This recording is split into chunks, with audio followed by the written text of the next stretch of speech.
Bapak Gembala bersama keluarga dan tim pelayanan memilih tema yang luar biasa. Saya persingkat tema ini.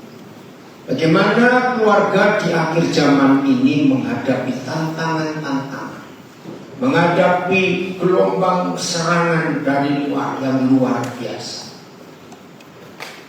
Saudara, dalam ilmu perang, memang negara yang diserang oleh negara lain wajib mengenali kekuatan musuh, cara musuh menyerang.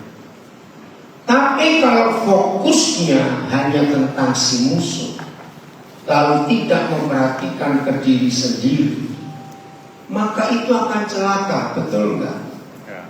Nah, tapi ada hal yang indah yang kita harus tahu dalam ilmu perang dimanapun juga. Saudara masih ingat istilah musuh dalam selimut? Masih ingat saya tanya apa itu? Enggak bisa jelaskan. Masih ingat musuh dalam selimut? Ingat. Nah, di dalam ilmu perang, ya, ternyata musuh yang dari dalam itu lebih berbahaya dari musuh yang dari luar. Betul? Ya. Dan saya tidak tahu sampai hari ini siapa yang pertama kali menemukan istilah musuh dalam selimut. Dan ternyata musuh dalam selimut itu salah satu di antara dua. Lihat atau tidak saya? Jawab apa? Bisa suami jadi musuh, bisa istri jadi musuh. Dan itu fakta. Dan peperangan yang sangat berbahaya di akhir zaman tentang keluarga justru dari dalam. Saya punya prinsip setelah berapa tahun terakhir ini melihat kemajuan teknologi informasi, HP maksudnya. Saya melarang keras anak-anak. Kalian kalau ada cucu saya, anak-anak yang masih nggak tahu. Mulai malam ini kalian jadi sapam untuk papa mama. Begini sapamnya, dilarang keras suami istri kalau tidur bawa HP. Lu silahkan diberitahu orang. Serius. Ternyata HP kita banyak setan. Betul kan? HP kita ini banyak setan. Bangun pagi sampai besok pagi lagi, nggak habis-habis waktu kita tersita dengan HP ini. Lu ya atau tidak? Ya. Maka itu suami istri kalau tidur malam jangan bawa. Nah, anak-anak, nanti malam kalau papa mama tidur sita semua HP-nya, taruh dah. Sampai cuma acoak yang beri. Karena ini ada setannya barang ini. Termasuk pelajar-pelajar. Ya, anak-anak yang sekolah, awas kamu ya. Mau tidur, sudah capek, terus ada istilah, saya mau lihat sebentar aja Facebook saya, Instagram saya. Oh iya, lo ngerti maksudnya? Gak bisa berhenti. Maka itu saya katakan barang satu ini sebenarnya luar biasa. Ada beberapa orang yang punya konsep Alkitab suatu hari bisa punah karena semua orang pakai HP sekarang ada bukunya itu, betul juga. Nah, maka itu kalau di gereja harus hati-hati. Ternyata tidak semua pura-pura buka Alkitab. Betul? Betul. Nah itu dia hati-hati itu. Ternyata setannya pun masuk dalam gereja karena HP-nya ada dalam gereja. Pura-pura ini Alkitab, belum tentu. Setuju? Nah, kalau seharian suami istri sudah sibuk dengan HP, malam jam tidur. Ingat kemarin sore kita belajar tahta raja segala raja itu ada di mana? Di tempat tidur suami istri. Di situ waktunya suami istri berdua cerita apa saja. Tapi kalau masing-masing bawa HP, wih celaka sekali. Gak pernah ada komunikasi lagi. Betul tidak? Seharian sudah capek begitu. Malam lagi. Sampai ada satu peristiwa, ya. Saya dengar itu saya tertawa betul. Jadi saya nggak tahu ini suami atau istrinya, pokoknya suami istri lagi itu. Yang satu masih main HP karena lampu dimatikan, ya. Yang satu sudah tidur. Begitu dia kebangun, wajar kita kebangun haus atau ingin kencing. Nol yang ke samping. Wih, dia teriak karena wajah pasangannya bercahaya. Dipikir ada kemuliaan Tuhan, ternyata lampu HP. Nah, ini kisah ini Bapak ya. Jadi musuh yang paling berat dihadapi dalam ilmu perang. Musuh yang di mana? Dalam selimut. Dalam diri sendiri, bukan yang di luar sana. Jadi siapa yang di malam janji awas. Nah, saya waktu sebentar saja melihat gak ada sebentar. Besok nggak ada yang ngamen suami istri. Awas saya nggak tertibkan diri sendiri, awas. Pak Gembala teleponin jemaatnya dan belum tidur tahu warna ini, awas. Nah, terus bagaimana caranya kita bisa mengokohkan keluarga kita? Kita buka ayat yang pertama, Matius 18 ayat 19. Saudara, kekuatan dalam keluarga kita bukan terletak di rajin atau tidak dua orang suami istri berdoa. Tidak.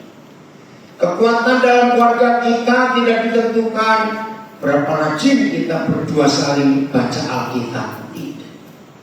Puasanya bagaimana tidak. Ini kekuatan dalam keluarga. Dan kekuatan ini yang sangat dibenci oleh iblis. Ya, mungkin dia belum betul bisa lihat layar di rumah. Ya. Lagi aku berkata kepadamu bahwa jika dua orang dari kamu di bumi ngapain? Ini kunci. Apa kata lain sepakat? Beri saya kata-kata lain sepakat. Coba. Setuju. Apalagi? Sehati. Apalagi? Kompromi. Satu suara. Ayo, apalagi sepakat?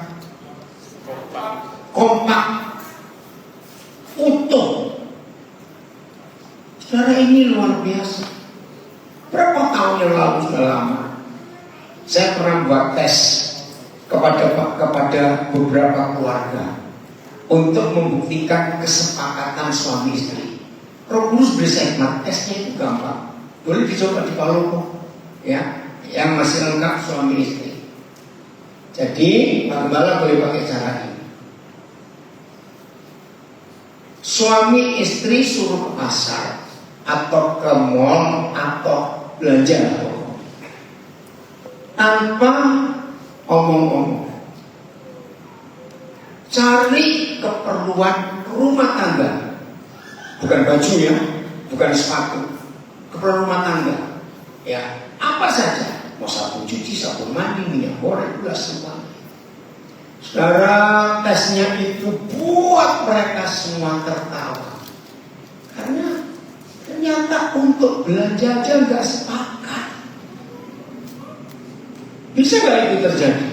Tapi di antara beberapa tes beberapa keluarga itu ternyata ada yang, karena ada jurinya saya tunjuk, bisa sepakat. Suami tahu di rumah perlu gula, istri pun tahu di rumah perlu gula. Ternyata dua suami istri yang tidak pergi ke satu toko yang bareng bisa belanja hal yang sama. Sederhana tes itu, tapi bisa membuktikan ini. Nah, di situ ketahuan ada suami-suami yang gak pernah tahu urusan dapur, sehingga dibelanja enggak. Ternyata kesepakatan ini, kesehatian suami istri, kekompakan suami istri, sepikiran, sehati, seia, sekata, dari suami istri ini yang paling dibenci oleh iblis. Sehingga kalau kesepakatan dalam rumah tangga, yang lain gimana? Ya, saya bilang, kalau kesepakatan mutlak ini hancur dalam pernikahan kita, maka hancurlah seluruh struktur keluarga. Kenapa saya tadi berkata ini sepertinya fatal? Fatal betul. Lihat kalimat itu. Saya ulangi. Lalu aku berkata kepadamu bahwa jika dua orang dari kamu di bumi ini sepakat, baca. Nah, mengenai apapun, wah ini luar biasa. Koma, terus maka apa saja yang dua orang sepakat itu minta, terus cepat akan dilakukan bagi mereka oleh Bapa di surga. Saudara sadar nggak? Inilah satu-satunya ayat dalam seluruh Alkitab, dengan satu-satunya ayat dalam seluruh Alkitab yang ada janji yang dahsyat. Saudara boleh bongkar Alkitab dari Kejadian sampai Wahyu, tidak ada janji sehebat ini. Minta berapa? Apapun. Artinya Segala hal semua dijamin, dikasih, dijamin cepat. Iya, apa jaminannya? dilakukan bagi Bapak akan melakukan. Nah, di situ saya diskusi dengan Bapak. Saya tanya, saya tidak kenal Pak Lobo karena di politik saya orangnya.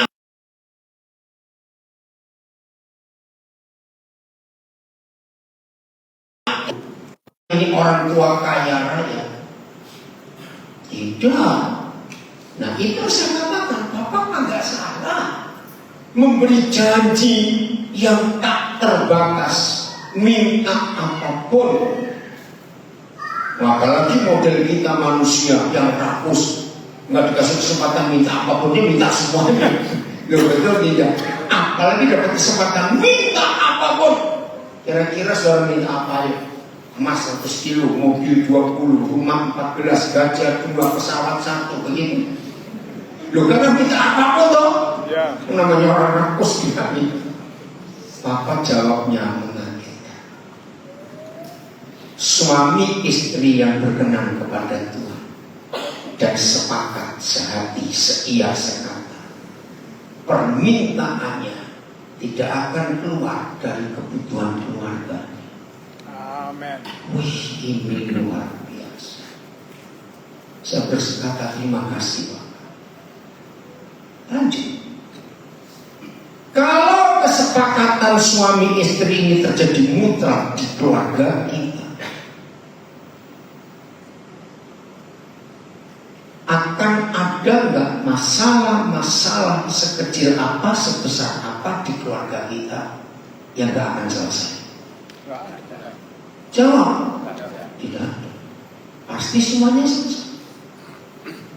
Ayo kita balik. Jujur ya, masing-masing jujur. Saya tidak kenal semua saudara. Hanya 2-3 keluarga yang saya tahu. Itu pun bukan saya kenal. Saya cuma tahu di Palu. Kalau kita balik firman ini, maka kalau ada keluarga yang rajin kena masalah, nggak selesai-selesai, maka jawabannya, nah, keluarga ini gak ada kesepakatan dalam rumah, maka itu masalahnya gak selesai-selesai. Wih, sederhana saja, hanya sepakat. Tapi kita tahu sulit untuk yang namanya suami istri itu sepakat. Betul? Masih ingat kemarin kita belajar tentang doa Bapak kami? Apabila kalimat ini jadilah kehendakmu, dipakai oleh suami istri, pasti suami istri bakal sepakat tidak? Iya, karena yang dilakukan oleh kita berdua kehendak Bapa, bukan kehendak masing-masing. Ini Ini modal kesepakatan kita. Kalau selalu kita katakan kehendaknya jadi Bapak, bukan kehendak. Di dalam psikologi ada istilah begini. Laki-laki itu selalu jalan dengan pikirannya, logikanya, idenya. Wanita itu selalu jalan dengan perasaan. Maka itu kalau ada perempuan ngomong dikit-dikit, menurut perasaan saya, menurut perasaan saya. Betul? Maka itu kalau ada laki-laki, perasaan betul kayak perempuan kamu. Nah, laki-laki kalau ngomong menurut pendapat saya, menurut logika saya pikir. Nah, saya pikir padahal jaraknya cuma berapa senti, bukan meter loh ini dari kepala ke hati. Tapi ini jauh. Ini masalah terbesar. Maka itu saya katakan dari awal tadi, yang diserang oleh iblis dalam rumah tangga itu bukan masalah doa, bukan masalah pelayanan, bukan masalah baca Alkitab. Masalah kesepakatan ini yang sering diganggu karena setan kenal ayat ini. Sepakat itu mutlak. Maka itu mari kita jujur, karena dalam penelitian saya ternyata kalau 5 tahun pertama usia sebuah pernikahan sudah sulit sepakat, maka sampai usia pernikahan ke-30 dan seterusnya, 2 orang ini makin jauh dan timbul masalah. Ya kamu, aku. Kalau sampai suami istri yang sudah jadi papa mama nggak ketemu kesepakatan setelah sekian tahun menikah, perhatikan anak-anak korbannya. Anak-anak jadi bingung mau ikut yang mana ini. Anak-anak menderita. Maka itu jangan anggap enteng kesepakatan di Matius 18-19 ini. Dampaknya itu besar. Baik kalau sepakat terus, juga ketika suami tidak sepakat, dampaknya pun besar, yaitu hancurnya anak-anak. Catatnya. Nah, anak-anak itu manusia yang paling suka memanipulasi. Ngerti kata manipulasi? Memanfaatkan. Lihat ya, anak-anak itu selalu cari siapa yang lemah di antara papa mama. Betul atau tidak? Kayak jadi anak-anak. Nah, biasanya mama itu pasti mama. Kenapa mama itu nggak bisa tegas pada anak-anak? Karena mama itu yang mengandung anak itu, betapa susahnya mengandung dan betapa beratnya melahirkan. Mama nggak pernah bisa tegas. Ngakulah kok diam saja. Maka itu anak-anak lebih banyak minta nasihat ke mama, sebab anak-anak tahu mama itu apa-apa pun. Ngaku ya. Nah, di sini kalau suami istri nggak sepakat, anak-anak menderita. Buka 1 Korintus 7 mulai ayat 3. Ini tentang kesepakatan. 1 Korintus 7 ayat 3. Nanti kita akan kembali ke Matius 18. Hendaklah suami memenuhi kewajibannya sebagai suami kepada istrinya. Demikian pula istri kepada suami. 1 Korintus pasal 7 ini luar biasa. Adalah satu-satunya pasal dalam seluruh Alkitab tentang urusan seks, urusan tempat tidur. Ini hebat sekali. Nah, kata kewajiban itu nggak cuma kewajiban memberi nafkah secara jasmani, tapi memberi nafkah secara rohani. Jadi masing-masing suami dan istri punya kewajiban yang sama. Dan tidak boleh nggak sepakat soal tempat tidur ini. Tempat. Istri tidak berkuasa atas tubuhnya sendiri, tetapi suaminya lah yang berkuasa atas tubuh istrinya, itu maksudnya. Demikian pula suami tidak berkuasa atas tubuhnya sendiri, tetapi istrinya yang berkuasa atasnya.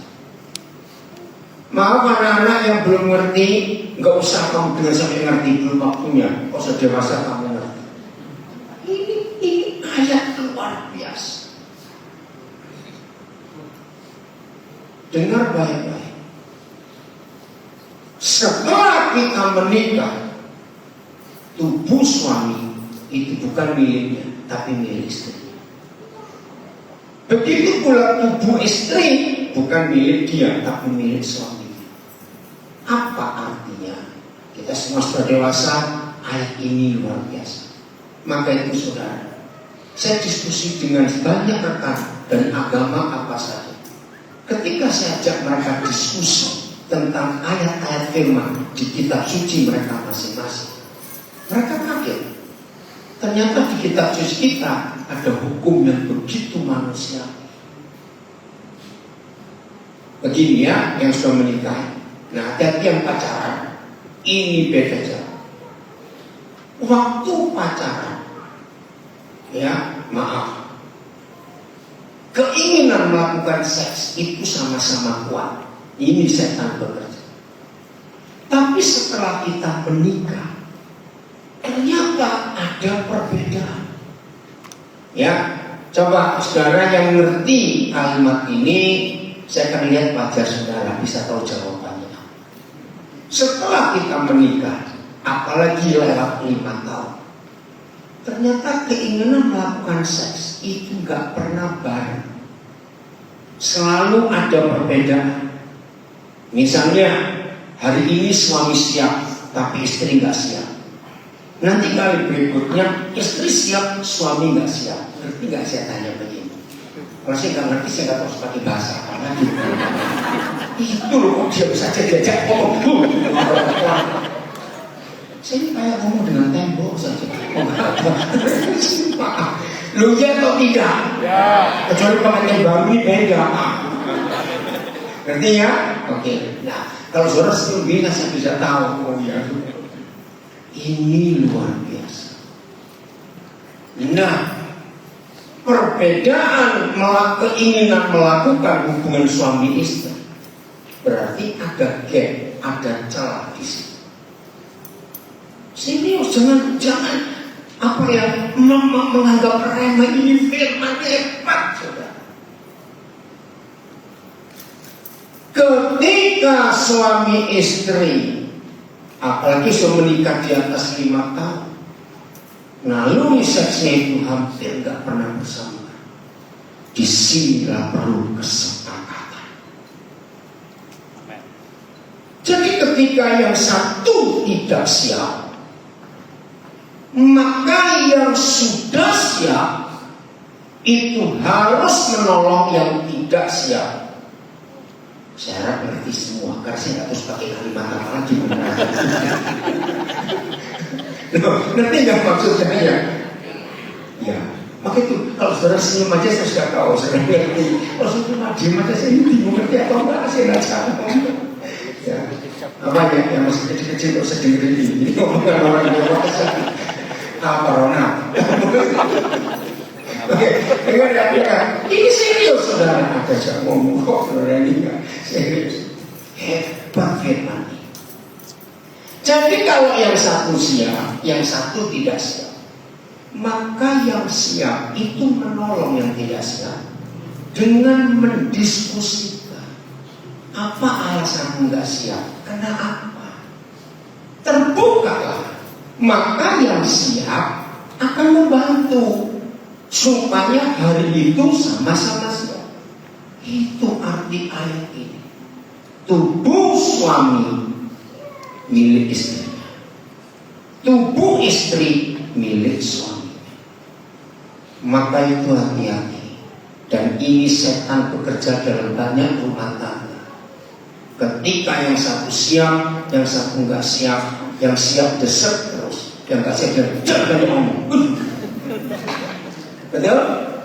Jangan nanya. Maaf ya, saya minta ini jujur. Awas nggak jujur, awas. biasanya yang suka ngomong begini, suami atau istri? Istri. Serius saja ngomong kok.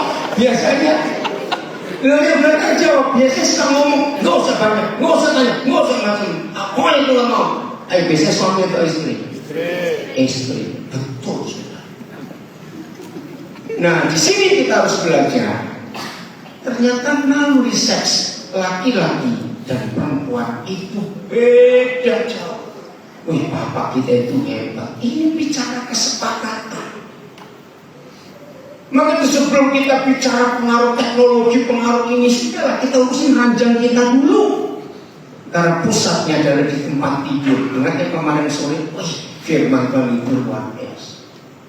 Saudara, laki-laki, ya itu laki-laki, melihat ada perempuan pakai baju kurang kain. Wih, mengatanya kok gini ngerti sih. Mata laki-laki, ampun. Iya toh. Tapi beda dengan perempuan. Justru perempuan itu kalau lihat laki-laki kurang kain itu malah takut normalnya loh ya. Ya betul atau tidak? Ini perbedaannya. Saya langsung poin supaya sadar. Mengapa lebih banyak pelacur perempuan daripada laki-laki? Zaman sekarang pelacur laki-laki. Sebab naluri seks perempuan, maaf, itu sehari bisa mengalami orgasme itu berkali-kali. Tapi kalau laki normal, mungkin sekali atau dua kali. Ini perbedaan yang luar biasa. Maka itu fakta psikologi, perempuan jauh lebih tahan, nggak sering-sering melakukan hubungan ini. Tapi bagi yang sudah menikah, ini masalah besar. Pernah satu kali, saya lupa tahun berapa, di Nusa Kambangan. Waktu itu salah satu pimpinannya orang Kristen dan dia kenal saya. Pak Daniel, cobalah ajari para narapidana pria ini bagaimana cara mengatasi tentang seks. Wih, saudara, saya ingat waktu itu luar biasa Tuhan bekerja menerangkan. Ini loh masalah. Maka itu para suami, kita harus jauh lebih sabar menghadapi istri kita. Nah, kalau yang suka mobil pasti tahu. Minyak bakar solar dan bensin, mana yang lebih cepat nyautnya, lebih cepat panasnya? Nah, bensin itu laki-laki, perempuan itu solar. Ngerti maksudnya? Nah, kalau diesel itu ya, cepat, jangan lama. Nah, ini masalahnya. Laki-laki itu maunya cepat selesai, perempuan tidak. Saudara, dalam hal ini Roh Kudus mengajar saya berapa puluh tahun yang lalu. Maka itu pemerkosa harus dihukum mati. Kenapa? Dalam istilah medis ada kata frigid. Frigid itu susah diterjemahkan dalam bahasa Indonesia. Tapi ketakutan seorang wanita ketika dipaksa untuk melakukan hubungan seks. Di permukaan rahim, ya, di permukaan rahim itu ada jutaan. Wih, ini luar biasa. Ada jutaan sel-sel yang lembut sekali. Nah, jutaan sel-sel ini istilahnya, kalau wanita itu disayang, ya, dimanja, diperlakukan dengan halus, maka jutaan syaraf lembut ini akan mengeluarkan, maaf saya pakai istilah pelumas. Dengan baik-baik, laki-laki maka itu harus mengerti, akan mengeluarkan pelumas dari jutaan syaraf di permukaan rahim. Maaf, begitu suami istri melakukan hubungan ini, maka bagi si istri nggak ada kesakitan, karena pelumas yang keluar dari syaraf-syaraf itu melembutkan bagian itu. Tapi ketika seorang wanita diperkosa, itu ketakutannya luar biasa. Dan sekian banyak syaraf di permukaan rahim itu mengeras. Bisa bayangkan jahatnya perkosaan itu, membuat perempuan ini menderita kesakitan. Maka itu pemerkosa harus dihukum mati, karena merusak bukan cuma rahim perempuan ini, tapi mental dan jiwanya juga. Betul? Karena ini prinsip yang Tuhan ciptakan di tubuh kita. Maka itu suatu kejahatan dalam tempat tidur. Ketika suami tidak pernah menghargai istrinya, sehingga suami suka memaksa, maunya cepat-cepat, istri nggak bisa, perlu waktu. Tolong suami istri jujur. Gembala-gembala, saya titip pesan ini. Kalau kita bisa begitu jujur, kalau saya pakai istilah umum vulgar, ini vulgar, bicara begitu jelas, maka hamba-hamba Tuhan jangan pernah merasa nggak berkenan kok duniawi ngomong tentang seks di mimbar. Ini dibicarakan oleh Tuhan. Jangan takut para gembala hamba Tuhan bicara tentang seks, karena tertulis.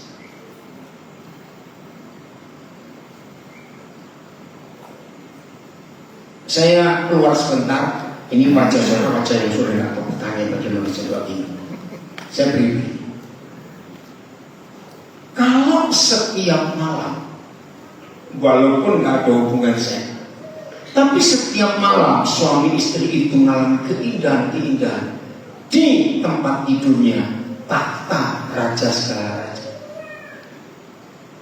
Bangun pagi, dua orang ini pasti akan mengalami apa?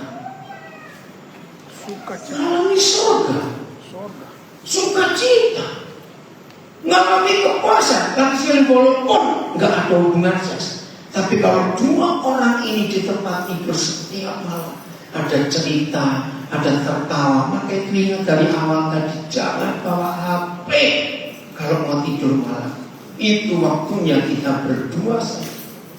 Kalau suami istri setiap malam, kalau saya berkata hampir setiap malam, selalu merasakan keindahan itu, besok pagi suasana surga yang dibawa. Dan kalau suasana surga dibawa, maka ketika kita suami istri keluar kamar, bertemu dengan anak-anak kita, bertemu dengan kalau punya pembantu, bertemu dengan semua orang yang hidup di rumah kita, mereka semua ikut merasakan akibatnya. Termasuk anjingmu pun merasakan bahagia. Karena kalau saudara nggak bersih tempat tidur, begitu keluar kamar, anjing lagi santai, tidak makan kalau di sini. Anjing tersinggung, loh harusnya gimana? Ketika ilustrasi ini serius, saudara. Ternyata masalah tempat tidur itu dimulainya kesepakatan kita. Wih, hebat sekali. Pokoknya kalau suami istri beres tempat tidur, ngomongnya pasti manis-manis, ngomongnya pasti lembut. Betul tidak? Karena saling menyenangkan. Tapi kalau di tempat tidur sudah saling menjengkelkan, langsung ini telinga jadi rusak, pura-pura tuli. Kamu ngomong apa tadi? Pernah ngalami gitu? Usah pura-pura. Itu kita. Maka itu gabungkan Ibrani 13 ayat 4 yang 1 Korintus 7 ini. Dahsyat. Kalau sudah begitu di tempat tidur beres, di rumah beres, lalu kita keluar rumah untuk bertanggung jawab atas tugas tanggung jawab kita, pekerjaan atau apa saja. Kira-kira sepanjang hari itu orang-orang yang ketemu kita kena dampak surga enggak? Ya. Cepat jawab, iya. Tapi kalau di tempat tidur nggak beres. Ada orang nggak apa-apa, kenapa kamu di sini? Lihat tuh. Dasar dari tempat tidur itu. Wih, saya lihat betul. Maka itu nilai sebuah keluarga bukan dihitung rumahnya besar atau kecil, rumahnya mahal atau murah, tidak. Nilai dari keluarga kita itu nilainya di tempat tidur. Bagaimana suasana tempat tidur kita? Ramai, sepi, senyap, menyenangkan, itu menentukan. Nah, di tempat tidur itu juga kalau kita berdua beres, maka kesepakatan itu gampang terjadi. Amin. Tapi kalau di tempat tidur saling jengkelkan, setan bekerja. Ayat 5, 1 Korintus 7, ayat 5. Hebat. Ini Bapak kita. Terima kasih. Ada firman sehebat itu. Janganlah mengabaikan hubungan suami istri kecuali atas dasar persetujuan bersama. Nah, suami istri boleh membuat perjanjian untuk sementara waktu, tergantung masing-masing. Ini nggak punya aturan khusus, nggak punya aturan baru. Tolong ya, dalam seminggu ini atau 4 hari ini kita nggak melakukan ya karena ada kesibukan masing-masing. Itu harus diatur. Jangan dianggap enteng masalah hubungan ini. Maaf kalau saya lebih jauh lagi berkata, kalau salah satu dari 2 orang ini, maaf, ada penyakit gula atau diabetes, itu pengaruh juga. Maaf ya, saya harus ngomong apa adanya. Orang yang kena diabetes, maka naluri seksnya akan terpengaruh juga. Tapi yang satu masih sehat. Nah, ini kesepakatan dijamin, harus terjadi untuk menjamin hubungan ini. Wah, kalau kita mau bicara ini bisa gak habis-habis, karena banyak hal-hal kecil yang bisa muncul di keluarga kita urusan tempat tidur ini. Tapi Tuhan minta jangan kita abaikan hubungan suami istri kecuali atas dasar persetujuan bersama. Jadi ada perjanjian, istilah gagal MOU. Wah, ini luar biasa. Supaya, baca. Supaya suami istri dapat berpuasa dan berdoa. Kalau kita pikir, pertama saya belajar ayat ini saja. Papa maaf, apa hubungannya tempat tidur dengan doa? Ngerti nggak? Tapi ternyata ada hubungan. Kalau kita di tempat tidur harmonis, beres, sepakat, doa dan puasa jadi indah. Tapi kalau di tempat tidur kita nggak beres, doa kita jadi ngaco. Nggak bisa fokus kepada Tuhan, jengkel. Wih, saya pikir ini firman luar biasa. Terus kemudian bersatulah kembali dengannya. Lanjutkan lagi setelah ada perjanjian sekian waktu. Ini masalahnya. Baca kalimat terakhir. Agar setan tidak mencobai kamu melalui lemahnya pengendalian dirimu. Jangan main-main dengan kesepakatan dan dimulai di tempat tidur, karena ada si kunyuk kurang ajar itu yang selalu ngintek kita. Jadi yang merusak kesepakatan suami istri sehingga setan bisa bekerja karena apa? Masalah tempat tidur gak beres, sehingga doa puasa kita pun ikut terganggu. Jujur, keren gak papa kita seperti ini? Luar biasa. Bersyukur kepada Tuhan untuk kebaikan Tuhan yang luar biasa. Jadi bagi yang pertama kali tahu ada firman seperti ini, aku gak punya papa yang hebat, sehingga urusannya gak cuma urusan rohani, sudah tidak. Sampai begitu detailnya Tuhan urusan tempat tidur pun Dia perhatikan luar biasa. Katakan amin. Itu Papa kita sangat hebat. Maka itu ayo suami istri kita mulai dengan tempat tidur kita. Salah satunya jangan bawa HP. Dan tadi kok gak ada yang tahu sih? Amin. Awas ya, suami istri bawa HP awas. Supaya ada waktu untuk komunikasi dengan baik. Nah, hal ini pun coba pakai terjemahan baru ada nggak? Nah, saya akan gunakan kata ini untuk terjemahan baru. Penting sekali sekarang. Terjemahan baru ayat 5.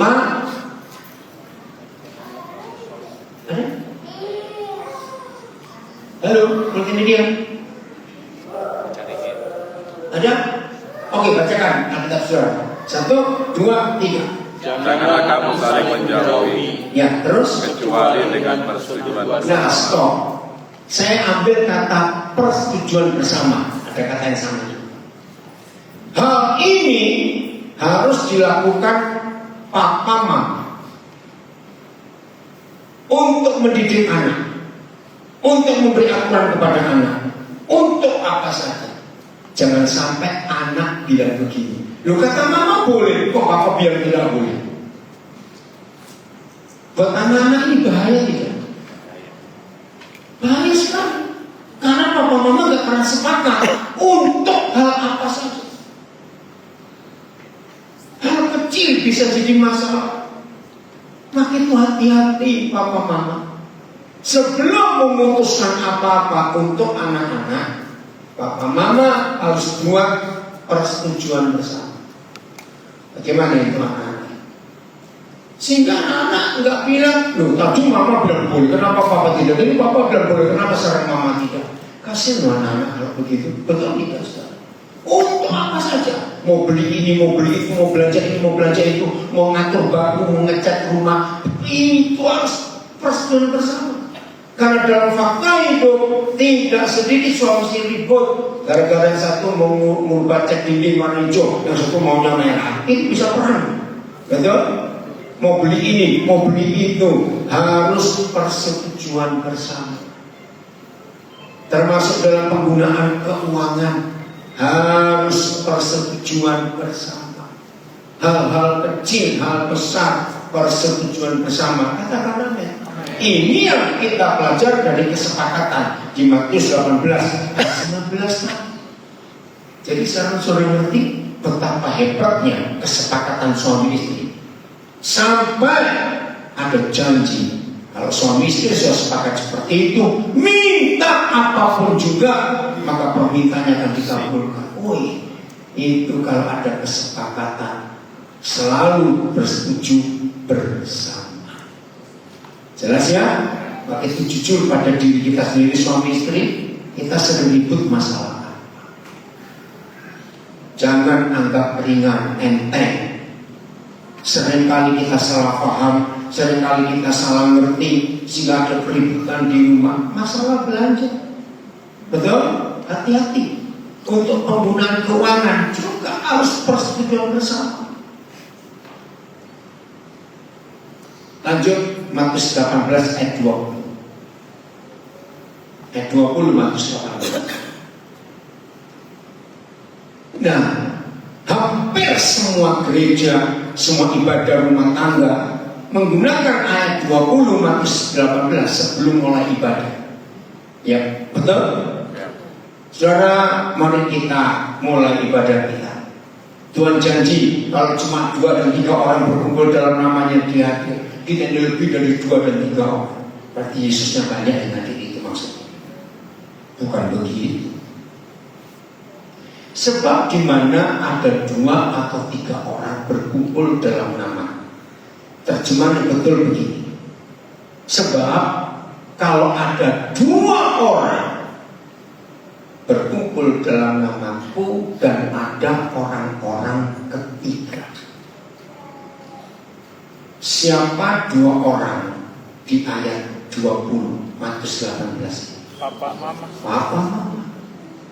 Kalau papa mama berkumpul, lalu ada orang-orang ketiga, siapa mereka? Anak-anak. Anak-anak. Jadi ini rumah tangga, ini keluarga. Di mana ada papa mama yang selalu sepakat, lalu ada anak-anak yang ikut papa mama Sepakat. beribadah. Maka siapa yang hadir di tengah-tengah keluarga itu? Tuhan. Yesus Kristus Tuhan. Di situ aku hadir di tengah-tengah mereka. Pertanyaannya, kalau Yesus hadir di tengah-tengah keluarga kita dengan satu syarat sepakatnya suami istri, bukan hadirnya Tuhan karena rajin memberi persembahan, rajin doa pagi, doa puasa. Tidak. Tuhan tidak tertarik dengan aktivitas rohani kita. Catat itu. Tuhan tertarik kalau kita selalu setia sekata berdua. Catat. Begitu kesepakatan suami istri nyata dan anak-anak kita menikmati kesepakatan keharmonisan papa mama, maka antara anak-anak dan papa mama dan anak-anak bahagia nggak di rumah? Aman nggak? Nah, di situ Yesus ada. Ingat, ini prinsip keluarga yang luar biasa. Saya tanya, kalau Tuhan Yesus sendiri ada di tengah-tengah keluarga kita, setan bisa hadir? Jawab, saya tanya kok, setan bisa hadir tidak? Jelas tidak. Jangan balik lagi. Oh, kalau di rumah kami gambar Yesus ada di mana-mana. Sampai pintu WC pun kami kasih gambar Yesus. Pertanyaan, apakah dengan banyak pasang gambar Yesus, Yesusnya ada? Tidak. Kehadiran Yesus lagi sekali hanya karena apa tadi? Kesepakatan suami istri yang hampir tidak pernah ribut. Saudara, ini hal penting. Jadi saya balik. Kalau keluarga kita nggak ada Yesus, berarti yang hadir siapa? Setan. Jangan bilang setengah setan, nggak ada setengah setan. Maka itu cek hari-hari ini suasana keluarga kita surga atau neraka. Nggak usah tanya, gimana ciri-cirinya? Kalau ada nerakanya, ya kamu harus bertentang itu neraka, itu aja sudah. Dikit-dikit salah paham, salah dengar, salah lihat, ribut aja percaya. Dengan kemarin saya bilang, masa suami istri kayak Tom and Jerry? Nah, kalau rumah tangga seperti itu, berarti siapa yang hadir? Ya Tom and Jerry gitu aja sudah. Ya setan itu tadi. Tapi kalau ada Yesus, nah, terus saya punya pertanyaan ini. Coba dengar. Roh Kudus itu luar biasa. Setelah kita mempelajari dua ayat ini, Matius 18, 19, 20, jujur jawab. Kalau begitu, kita dalam keluarga lebih mudah ngusir setan atau ngusir Yesus? Ini pertanyaan konyol. Coba kan jawab. Nah, orang ajar nggak kita ini? Ternyata ngusir Yesus jauh lebih mudah daripada ngusir setan. Betul atau salah saya tanya kok. Dengan tidak sepakat, Yesus langsung pergi. Setan yang datang. Pertanyaan kedua sama, tapi beda kalimatnya. Dengan begitu di keluarga kita lebih mudah ngundang setan atau ngundang Yesus? Aduh Tuhan, ampunkan. Ternyata ngundang setan dan ngusir Yesus itu jauh lebih mudah. Hanya dengan jengkel. Ya kok diam saja. Jengkel itu bukan marah loh. Lu ya atau tidak? Coba. Ya. Jengkel itu bukan marah. Marah itu kakak sulung, jengkel itu anak bungsu. Ngerti istilah saya? Jengkel itu besar atau kecil? Kecil. Mungkin cara berkata, aku gak pernah jengkel, cuma sama enggak? Ayo bertobat. Dengan jengkel pada pasangan kita, ketidaksepakatan langsung terjadi. Begitu tidak sepakat, catat, si kunyuk yang langsung hadir, Yesus yang pergi. Ini mengerikan. Maka itu kalau Bapak Gembala memberi tema menghadapi tantangan akhir zaman dalam keluarga, tentang apa ini istilahnya itu? Digital. Di zaman digital ini, ternyata bukan digital yang salah, ketidaksepakatan ini. Nanti pulang selesai sesi kedua coba tes 2 orang suami istri ke pasar atau ke toko, nggak usah janjian beli apa, periksa, tahu itu sepakat atau tidak. Itu latihan kita untuk saling tahu apa yang kita butuhkan dalam keluarga. Betapa bahagianya anak-anak ketika lihat papa mamanya rukun, harmonis, sepakat. Betul nggak? Anak-anak bahagia luar biasa. Ayo hari ini kita mulai untuk merubah konsep hidup keluarga kita. Lagi sekali bukan rajin doa, rajin ini, enggak, sepakat. Ini loh yang kita harus jaga, kesaktian kita. Wah luar biasa. Nanti di sesi kedua di Alkitab itu hanya perjanjian lama ya, hanya ada satu keluarga yang begitu sepakat, begitu harmonis. Saya sampai heran. Keluarga Abraham pun gagal, keluarga Daud pun gagal, keluarga Salomo lebih gagal lagi karena bundiknya segitu banyak, istrinya segitu banyak. Tapi di satu keluarga nanti sesi kedua kita belajar untuk menjaga peperangan-peperangan akhir zaman yang banyak menyerang keluarga, itu kita bisa hadapi dengan sebaik-baiknya. Ayat terakhir di sesi ini untuk kita makin dikuatkan lagi, makin diteguhkan lagi supaya kemuliaan Tuhan nyata. Efesus pasal 4 ayat 25. Jadi untuk ngecek keluarga kita ada Yesus adalah setan, cek aja keharmonisan, kerukunan, kebahagiaan kita bagaimana. Kalau ada Yesus, aman. Efesus 4 ayat 25.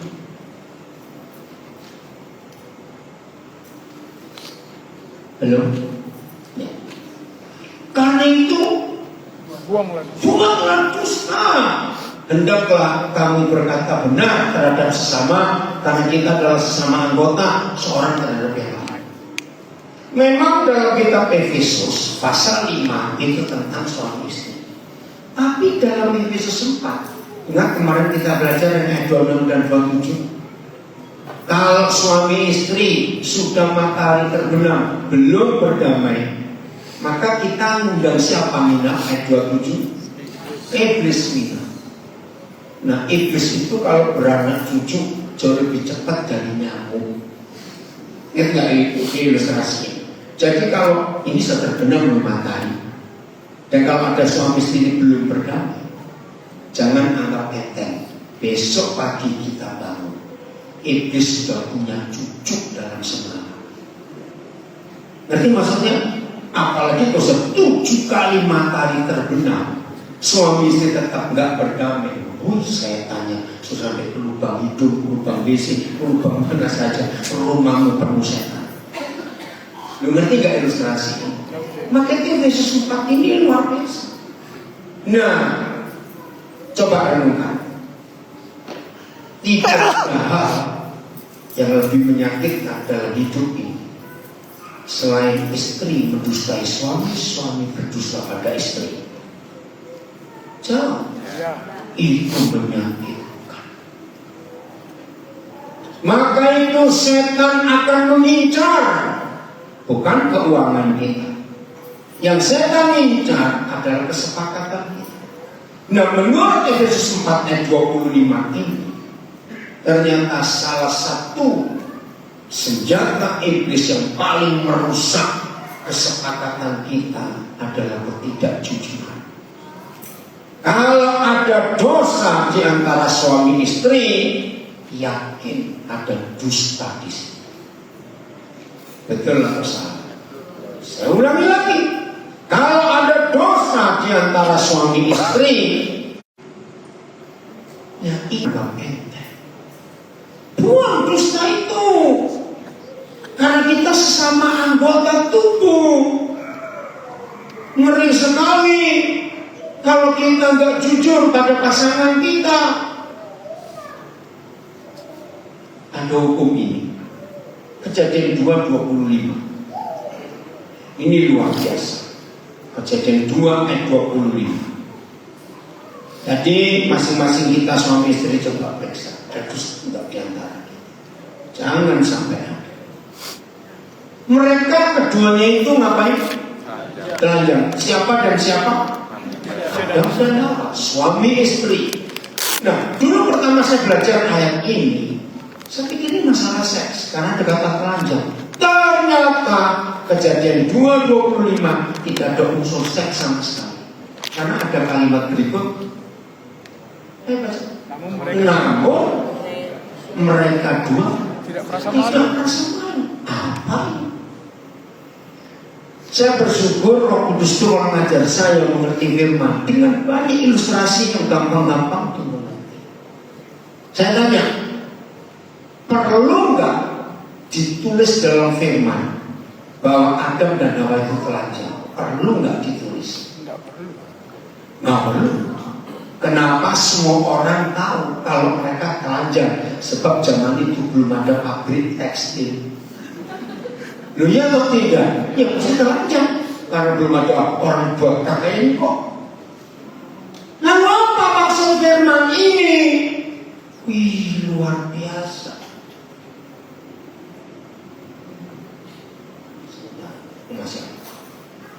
Arti firman ini untuk menjaga kesepakatan. Suami istri tidak boleh punya rahasia. Catat. Begitu suami istri punya rahasia, berarti mereka pakai penutup, sehingga yang satu tidak bisa melihat ada apa di balik bajunya ini. Saya catat hukum ini. Dalam hukum surga, suami istri itu jadi sahkan cerai sebelum ke pengadilan. Kalau dua orang ini timbul curiga. Tolong perhatikan kalimat ini. Mengapa bagi surga suami istri nggak perlu ngurus surat cerai pengadilan? Mahal harganya, berapa puluh juta itu ngurus surat cerai. Tapi cukup curiga, itu sudah cerai, tiada bantuan. Kenapa? Karena sudah nggak saling percaya. Hukum pernikahan surga itu bukan kasih, tapi percaya. Ya betul atau tidak? Begitu suami istri sudah saling tidak percaya, Tuhan sudah merasakan kamu cerai karena nggak sehati, nggak sepakat. Kenapa curiga? Nah, dalam bahasa psikologi, orang yang menutupi dosanya, orang yang punya rahasia di hidupnya, bahasa tubuh gerak-geriknya ketahuan.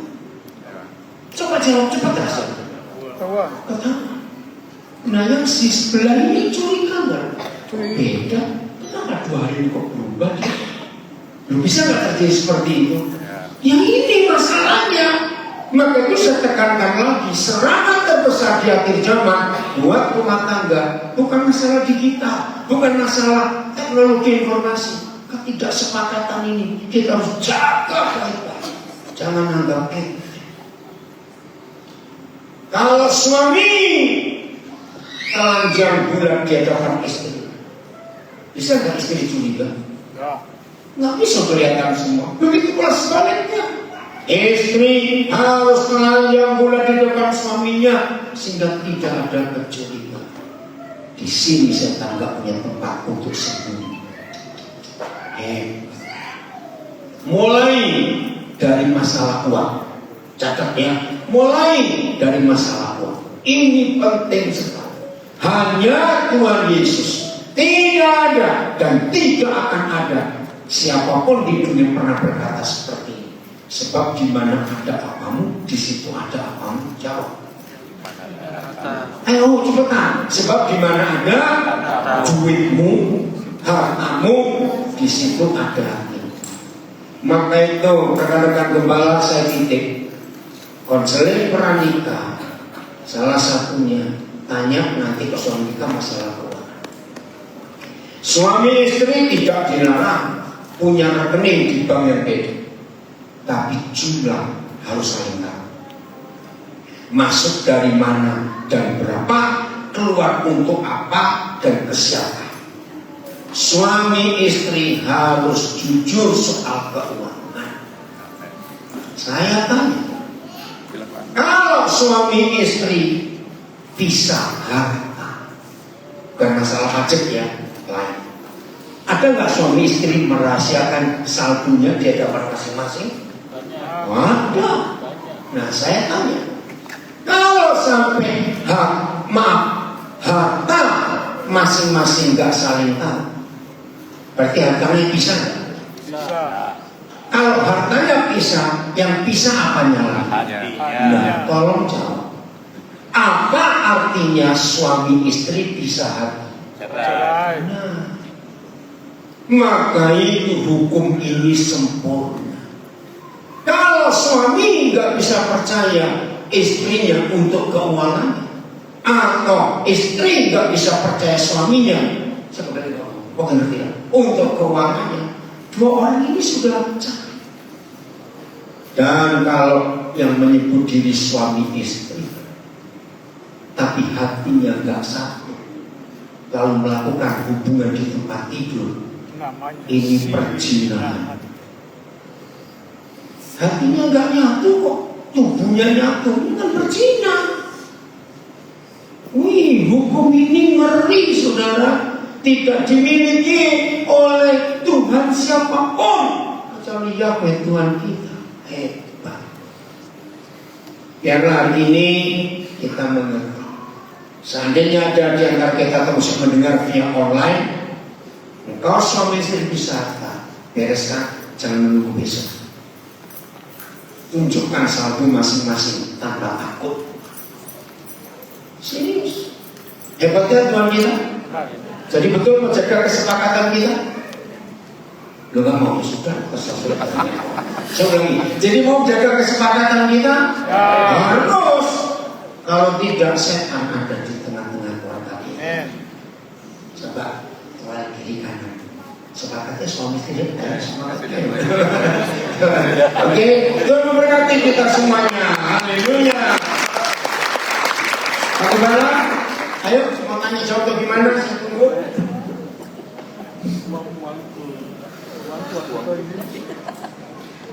Yang ribut. Ini minum. Ya, Tuhan, untuk sesi yang pertama ini kita mungkin ada yang mau bertanya? Oh, ada berapa orang?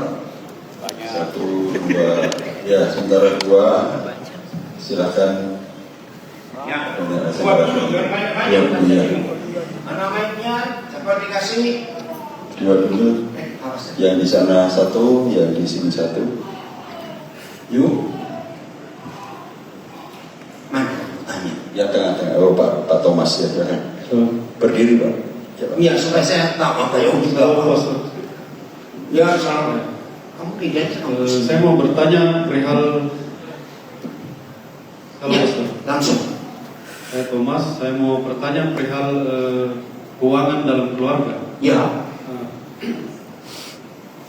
Kami punya kesepakatan antara saya dengan istri itu sebenarnya bukan pisah harta, tapi mengelola portofolio masing-masing. Nggak apa-apa. Maka itu supaya nggak panjang pertanyaannya, asal jumlahnya saling tahu saldonya berapa. Mau dikelola dengan cara apa, asal tahu berdua. Itu yang penting Pak Thomas. Lanjut pertanyaannya. Oke. Yang saya mau pertanyakan, portofolio dalam pengelolaan saya dengan istri saya itu kan ada teknisnya.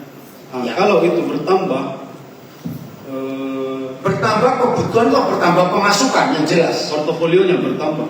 Terus pertanyaannya, Otomatis kan kita sebagai suami kan biasa memikirkan yang penting kita menafkahi anak. yang penting apa?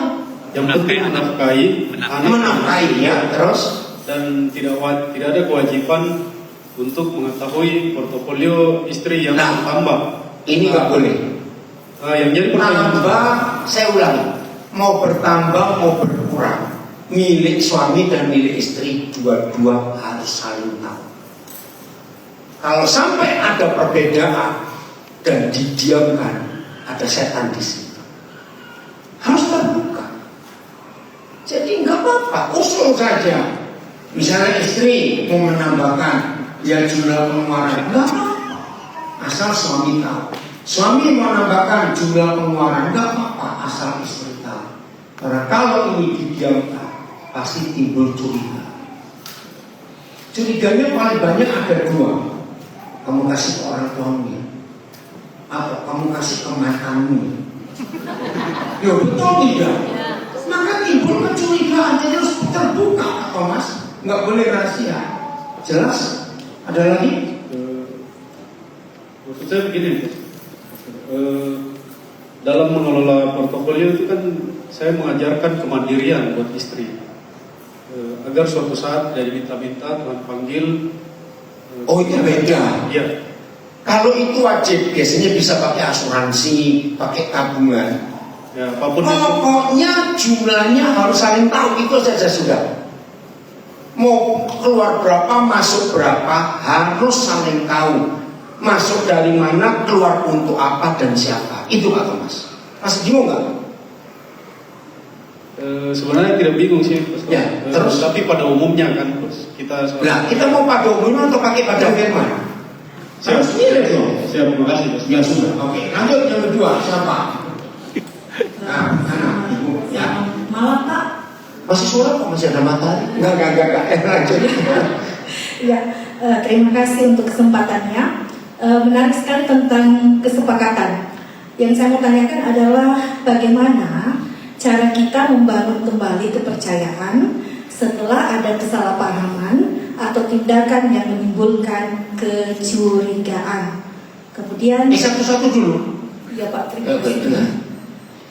Hubungan kita dengan Tuhan, hubungan Tuhan dengan kita, saya tanya jujur, seharusnya siapa yang patut dicurigai atau mencurigai siapa? Harusnya Tuhan mencurigai kita, karena kita ini mantan bajingan. Enggak aneh. Dengar, kalau kita dalam hubungan dengan Tuhan, harusnya dia curiga terus dengan kita. Loh ya atau tidak? Yang namanya manusia itu sering gak jujur. Tapi pertanyaannya, Tuhan mencurigai kita gak sampai hari ini? Jawab, Tuhan mencurigai kita gak sampai hari ini? Tidak. Nah, kalau suami pernah salah, ibu kemarin sore datang gak? Nah ini gak tahu yang kemarin. Kemarin sore kita belajar cara mengampuni. Itu bukan melihat salah orang itu, tapi melihat kesalahan diri sendiri. Jadi saya nggak tahu ya, saya cuma beri contoh. Kalau seorang istri mencurigai suaminya karena pernah buat kesalahan di masa lalu, hanya ada satu cara untuk kita nggak curiga, mengampuni. Amin. Amin. Begitulah Tuhan mengampuni kita atas kejahatan kita di masa lalu. Aku sebaliknya, istri pernah selingkuh, suami harus mengampuni. Itu kan dulu. Nah kalau kita saling mengampuni, nggak ada kecurigaan lagi. Karena Tuhan mengampuni kita dengan cara itu. Nggak usah ingat-ingat lagi. Maka rumah tangga akan tetap sepakat. Tapi kalau suami istri susah mengampuni, dikit-dikit ingat yang dulu, dikit-dikit ingat yang dulu. Setan ada di keluarga saudara. Maka itu kalau kita sudah menikah, dilarang keras berkata ingat. Menikah sebelum kita menikah, malu ngomong apa? 40 tahun yang lalu. Jadi ini ngomongin siapa? Cepat ngomongin siapa? Mama mertua. Dan mama mertua sudah meninggal 35 tahun yang lalu. Masih cukungkit lagi, cukungkit. Yang kedua apa Bu? Cepat. Yang kedua Pak, apakah ada sikap atau kebiasaan yang perlu kita ubah untuk menciptakan lingkungan lingkungan rumah tangga yang lebih saling menghargai dari percaya dan atau ada hal-hal yang Oh, masih seputaran ketidakpercayaan ini. Efesus 4:25, buang dusta dan mengampuni, maka selesai. Pokoknya jangan beri kesempatan setan itu bekerja dengan curiga. Lakukan Kejadian 22:5 aja, jujur. Nah, kalau saya lihat istri nggak ikut, suami nggak ikut ya bu, nah, suruh dengar firman ini. Ada suami di sini nggak ikut. Nah, maka itu suami suruh dengar firman ini. Jelas ya? Yang ketiga sahabat berarti ke orang ini. Oh, sebelah sana. Ya. Ayo coba angkat tangan. Oh, sudah. Ayo. Saya mau tanya Papi. Ya. Kalau ada suami istri kan kalau hidupnya kejauhan, ini tentang kesepakatan tentang keuangan. Terus seandainya, maksudnya suami pegang mobil bankingnya, istri pegang ATM-nya. Terus kalau suami tidak jujur mengeluarkan uang untuk memberikan kepada keluarganya, terus istri nggak tahu, istri tahunya dari orang lain. Terus kejadian ini bukan hanya mungkin sekali, mungkin 2-3 kali sudah dilakukan. Kalau suami kayak gini dimanakan? Sebenarnya kan sudah dari awal kita belajar, ya ada kesepakatan. Maka itu penting sekali, ya seperti apa Mas tadi tanya. Nah, jadi sebelum entah istri atau suami mengeluarkan uang untuk apa saja dan untuk siapa saja, tetap sepakat dulu. 1 Korintus 7 ayat 5. Karena kalau dari kalau sampai itu terjadi 2-3 kali, berarti dasar mereka dua memang nggak mau sepakat dan sampai 2-3 kali. Maka itu dimulai dengan kesadaran ini. Hidup ini milik berdua, bukan milik orang lain. Dilakukan, beritahu saudara kita yang seperti itu, ya, menggunakan bukan cuma uang, apa saja, meminjamkan mobil, meminjamkan apa, harus sepakat suami istri. Kalau tidak, setan akan bekerja. Jelas ya? Jangan lupa, kesepakatan ini penting. Oke, cukup? Ya, ada satu lagi, Pak Kembala GPI Glow. Oh, silakan. Silakan. Sudah ada yang tangan. Iya, sama-sama. Ayat firman Tuhan dia bilang istri tunduk kepada suami, Pak. Iya. Jadi saking dia tunduk, ada beberapa kasus di jemaat kami, ya. Pertanyaannya aja langsung, Pak. Apakah selamanya itu istri sebagai bendahara? Tapi kenyataannya ada juga bapak-bapak jadi bendahara ulung, Pak. Jadi bendahara apa? Ulung. Ulung. Iya. Jadi istri cuma dia waktu belanja untuk ini untuk anak-anak. Cuma begitu saja. Cicatah gitu ya. Iya. Iya. Nah sekarang saya mau tanya di hukumnya, Pak. Apakah ini selama dia tidak ada kendala, ya tanda kutip, Pak, apakah ini bisa sesuai dengan firman Tuhan, Pak? Jelas tidak. Kesepakatan itu. Ini suami Hitler, suami diktator ini. Pokoknya berdua kelola keuangan. Di Alkitab pun tidak ada istilah istri bendahara, tidak ada. Tapi kenapa seringkali orang pakai istilah istri bendahara? Karena, maaf jangan tersinggung, siapa lebih pelit, laki atau perempuan? Semua saja. Nah, itu. Maka itu kenapa dalam hidup bermasyarakat istri pegang duit? Ya karena pelitnya tadi. Menteri Keuangan Negara. Orang pelit itu kalau belajar lama sekali saudara. Iya atau tidak? Ini habis-habis. Nawar terus. Nawar. Tapi di Alkitab nggak ada istri bendahara. Dua bendahara. Apalagi bendahara ulung, itu namanya pelit. Pokoknya kelola uang bersama-sama, kelola waktu bersama-sama, kelola apa saja dalam kesepakatan bersama. Maka rumah tangga pasti aman, pasti bahagia. Sehingga nggak ada kecurigaan satu dengan yang lain.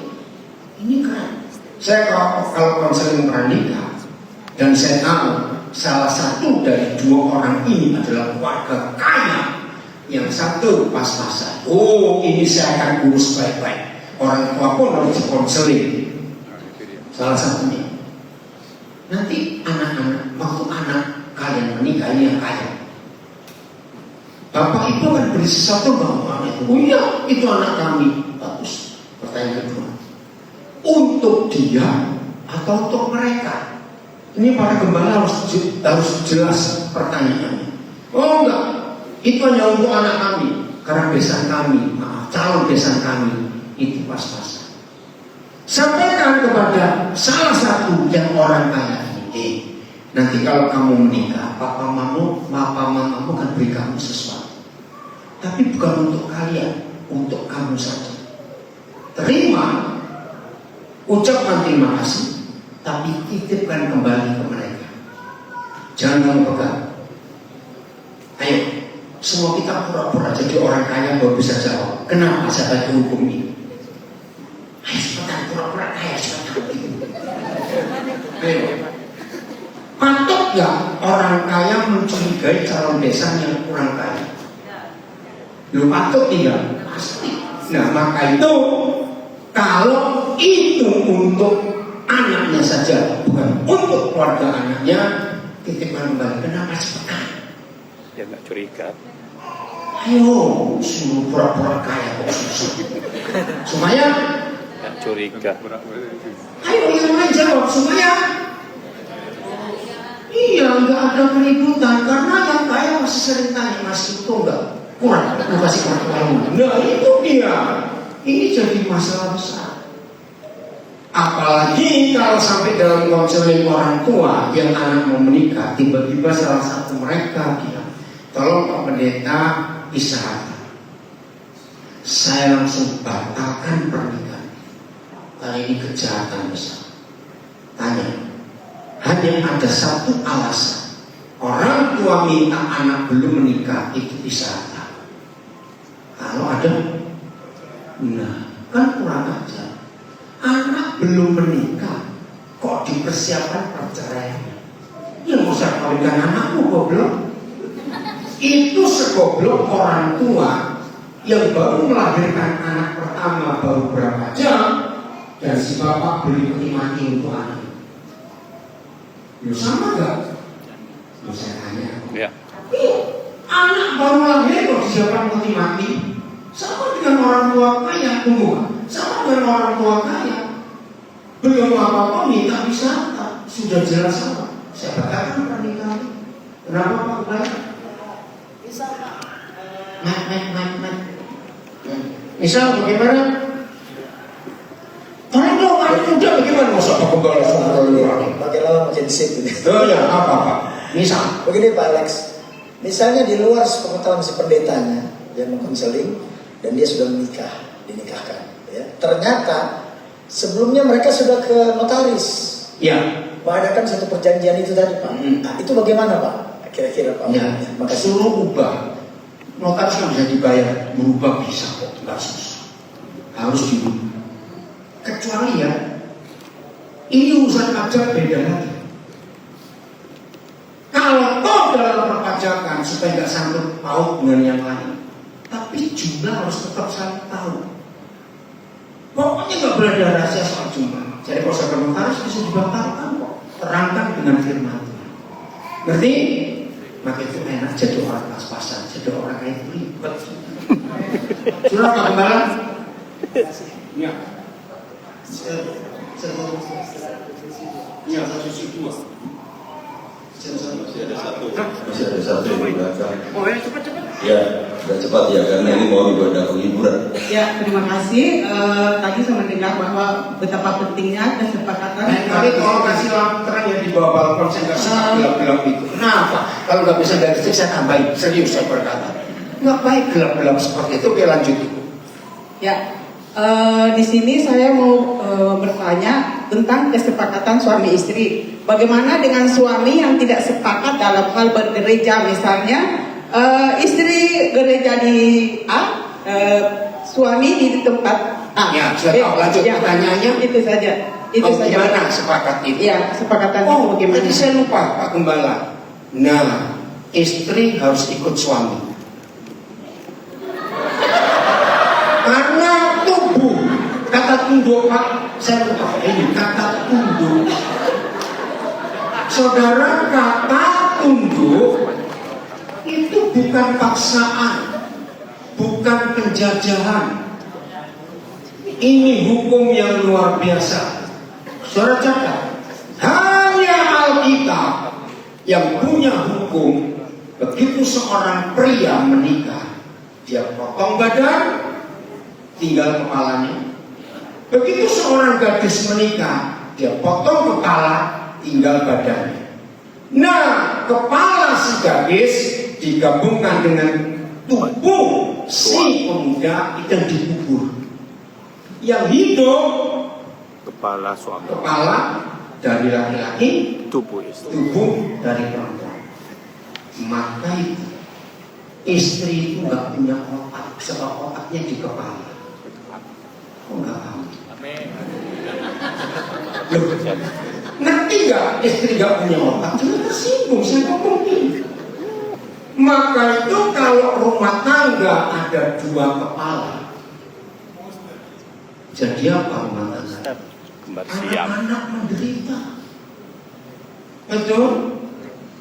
Maka itu dalam rumah tangga nggak boleh ada dua otak. Itu namanya keluarga otak-otak. Jadi istri harus ikut kepala. Tapi istri boleh usul. Ya, saya beri contoh. Ini tadi masalah Efesus 4 ayat 25. Suatu kali